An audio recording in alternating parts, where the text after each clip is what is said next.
नमस्कार साथियों, कुंजल क्लासेज में आपका हार्दिक स्वागत और हार्दिक अभिनंदन करती हूं। तो आज हमारा जो शिक्षा मनोविज्ञान का टॉपिक चल रहा था, उसमें हमारी जो रेगुलर क्लासेज चल रही है वो क्लासेज आपको एक दिन छोड़ के एक दिन मिलेगी, रेगुलर नहीं मिलेगी।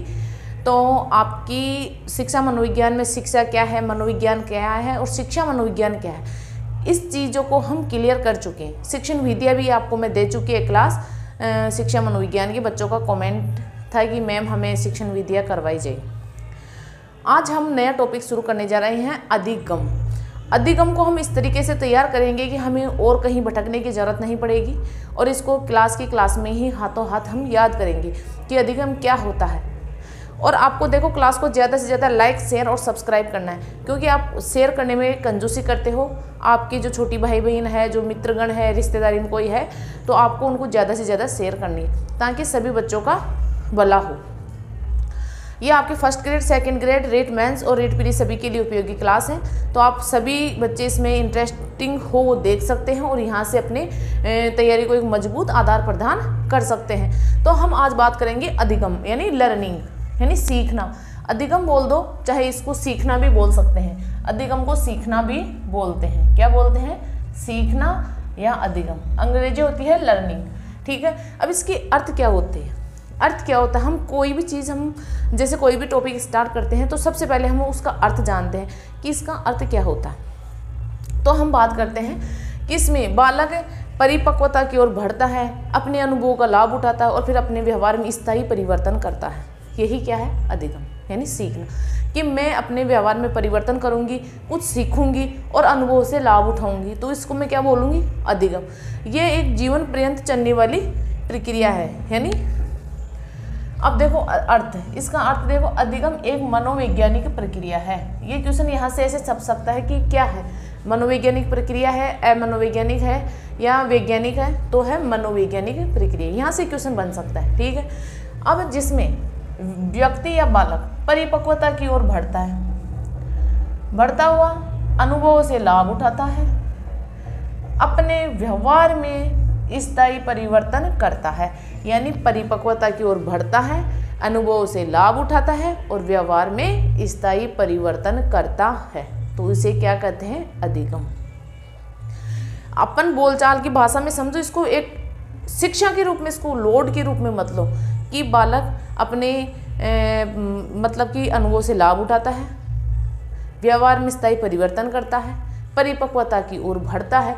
जैसे जैसे बालक बड़ा होगा उसके अनुभव भी बढ़ेंगे, अनुभव बढ़ेंगे तो व्यवहार में परिवर्तन भी आएगा। तो उसको ही क्या कहते हैं? अधिगम। अधिगम क्या है? अर्जित है। यहाँ से क्वेश्चन ऐसे कैसे छप सकता है कि अधिगम है, अर्जित है, अर्जित है, जन्मजात है, वंशानुक्रम है या वातावरण की उपज है। तो अधिगम, अ यानी अधिगम और अ यानी अर्जित।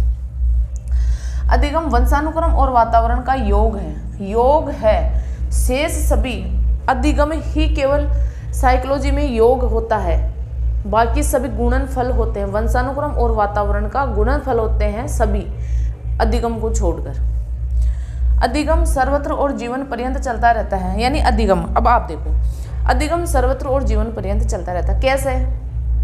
जैसे अधिगम यानी सीखना, हम सभी जगह से सीखते हैं। जैसे हम अपने मामा जी के जाते हैं तो वहाँ नानी से, नाना से, मामा से, मामी से कुछ ना कुछ नया सीखते हैं। या फिर हम अपने बुआ जी के जाते हैं तो वहाँ का जो पर्यावरण है हम उसी के अकॉर्डिंग ढलते हैं, फिर वहाँ से हमें कुछ अलग चीज़ सीखने को मिलती है। स्कूल में जाते हैं वहाँ अलग चीज़ सीखने को मिलती है, या आस पड़ोस में जाते हैं वहाँ से अलग चीज़ सीखने को मिलती है, या कि हम कुछ ना कुछ सीख सकते हैं और जीवन पर्यंत सीखा जा सकता है। यानी हम जन्म लेते हैं तब से लेकर जब तक हमारी मृत्यु होती है तब तक हम सीखते ही रहते हैं। हम चाहे तो एक चींटी से भी हम कुछ ना कुछ सीख ले सकते हैं और बड़े से बड़े जीव हाथी से भी हम कुछ ना कुछ सीख सकते हैं। हम सभी जगह सीख सकते हैं और जीवन पर्यंत सीखते हैं, है ना। तो ये इसकी अर्थ हो गया। अब परिभाषाएं, अलग अलग विद्वानों ने इनकी अलग अलग परिभाषाएं दी है। करो एवं करो, इसने परिभाषा दी है। देखो, मैं शिक्षा मनोविज्ञान में भी आपको परिभाषा लिखवाई हूँ, शिक्षा की परिभाषा, फिर शिक्षा मनोविज्ञान की परिभाषा, मनोविज्ञान की परिभाषा। वो देखो, मैं इम्पोर्टेंट है, जो बार बार पूछी जाती है वही मैं बताती हूँ आपको, है ना। फालतू का कचरा मैं देती ही नहीं हूँ। मैं क्लास में वही मटेरियल देती हूँ जो इम्पोर्टेंट होता है, जहाँ से क्वेश्चन बनने की 90% संभावना होती है। अब 100% बोलूँ तो 100% तो पॉसिबल नहीं है। एक मैं फेक बोल सकती हूँ, फेक न्यूज, लेकिन 90% दावे के साथ कह सकती हूँ कि यहाँ से क्वेश्चन बनने के आसार है। लेकिन जितना मटेरियल आपको देती हूँ वो आपको पूरा याद करना है, ठीक है।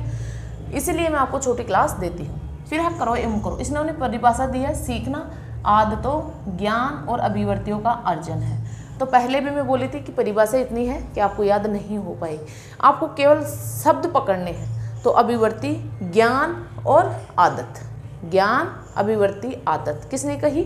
करो एवं करो ने। फिर वुडवर्थ ने क्या दी? नवीन ज्ञान और नवीन प्रतिक्रियाओं को प्राप्त करना ही अधिगम, यानी नवीन ज्ञान और नवीन प्रतिक्रिया, नवीन ज्ञान, नवीन प्रतिक्रिया, वुडवर्थ ने ये परिभाषा दी है। फिर है गिलफोर्ड ने परिभाषा दी है।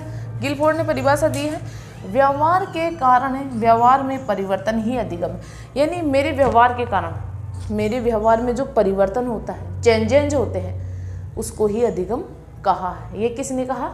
गिलफोर्ड ने। गिलफोर्ड ने व्यवहार के कारण व्यवहार में परिवर्तन, आदतों, ज्ञान, अभिवृत्तियों का अर्जन करो एवं करो ने, नवीन ज्ञान और नवीन प्रतिक्रिया ही अधिगम है। ये परिभाषा वुडवर्थ ने दी है।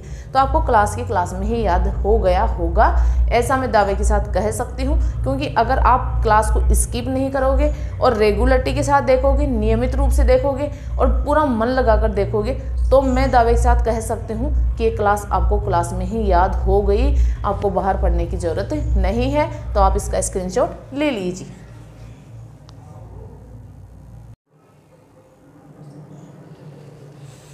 शिक्षा अधिगम की विधियाँ, देखो कौन कौन सी विधियाँ हैं। आपको विधियों का नाम याद रखना है, क्योंकि विधियों में से आपके ऑब्जेक्टिव क्वेश्चन पूछे जाते हैं। तो आपको करके सीखना, निरीक्षण, 3 ये दे देंगे, 1 विशेषता दे देंगे, या 3 विशेषता दे देंगे, 1 ये दे देंगे।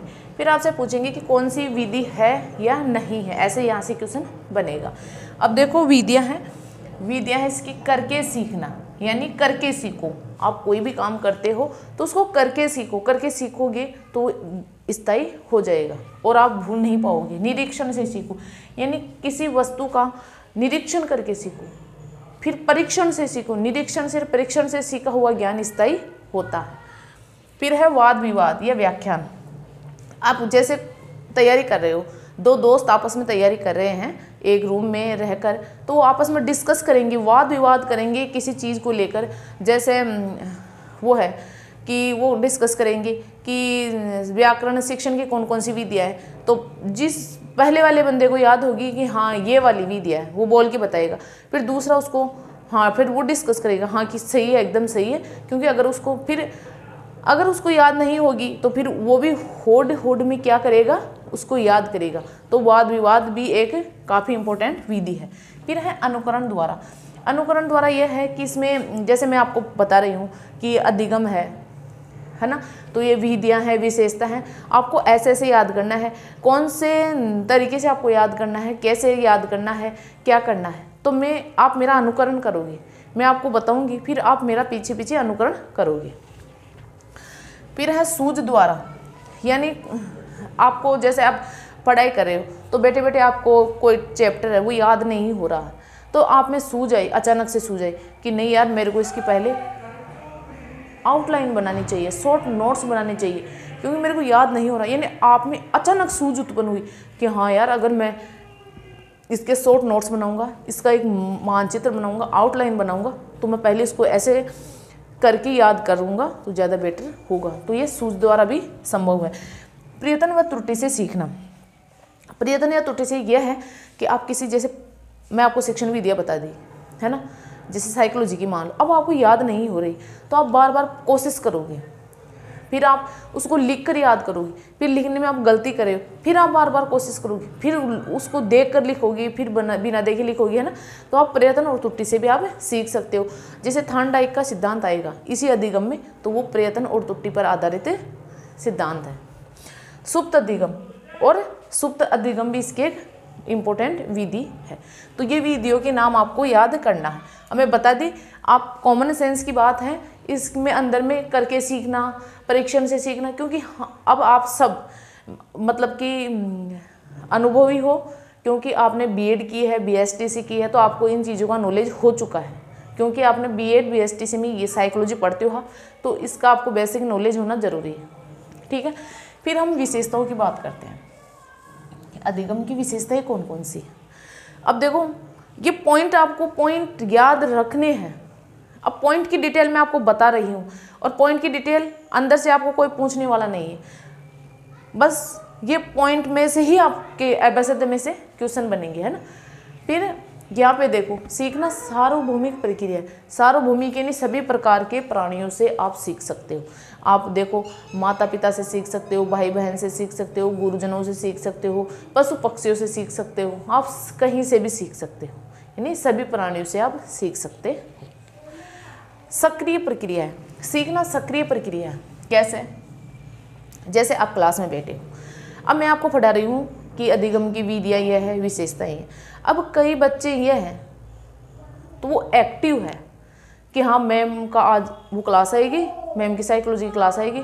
अब कईयों को तो बेसब्री से इंतजार है कि हाँ देखो मैम कौन सा टॉपिक स्टार्ट करेगी, क्या पढ़ाएगी, मतलब कि वो बिल्कुल एक्टिव है कि हाँ मेरी क्लास आते ही वो बिल्कुल फटाक से देखेंगे और फटाक से नोट्स बनाएंगे, यानी वो एक्टिव है ना। तो वो जो बच्चे एक्टिव है उनको ये चीज़ें जल्दी याद होगी, और जो निष्क्रिय है मतलब कि उनको हाँ यार आ रही है मैम की क्लास, कोई बात नहीं, देख लेंगे, कल देख लेंगे, परसों देख लेंगे, एक साथ देख लेंगे 10 क्लासें, तो वो निष्क्रिय नहीं है, एक्टिव नहीं है, इस काम को लेकर एक्टिव नहीं है, यानी वो मतलब कि निष्क्रिय है, तो उसको ये चीज़ें बिल्कुल समझ में नहीं आएगी। ठीक है, फिर है परिवर्तन है, क्योंकि अधिगम हम कोई किसी चीज़ को सीखते हैं। अब आपको मैं जैसे संस्कृत की शिक्षण विधिया में आपको करवाई, तो आपको वो विधिया आ गई, तो आपके व्यवहार में एक अजीब सा परिवर्तन हुआ।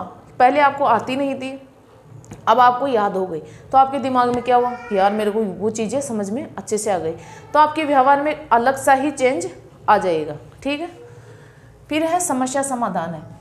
जब आप किसी चीज़ को सीखते हो तो आपके सामने कई समस्याएं आती है। जैसे मैं साइकोलॉजी आपको बता रही हूँ, तो कईयों के सामने ये समस्या आएगी कि उनको समझ में नहीं आएगा, कईयों के सामने ये समस्या आएगी कि वो दोपहर में पढ़ते हैं या रात को में पढ़ते हैं तो उनको ढंग से समझ में नहीं आएगी, कईयों के सामने ये समस्या आएगी मैं कब पढ़ूँ, कैसे पढ़ूँ, मुझे ढंग से याद नहीं हो रहा है ना। तो कई समस्या आती है और उसका समाधान आपको करना है, जीवन पर्यंत चलता रहता है।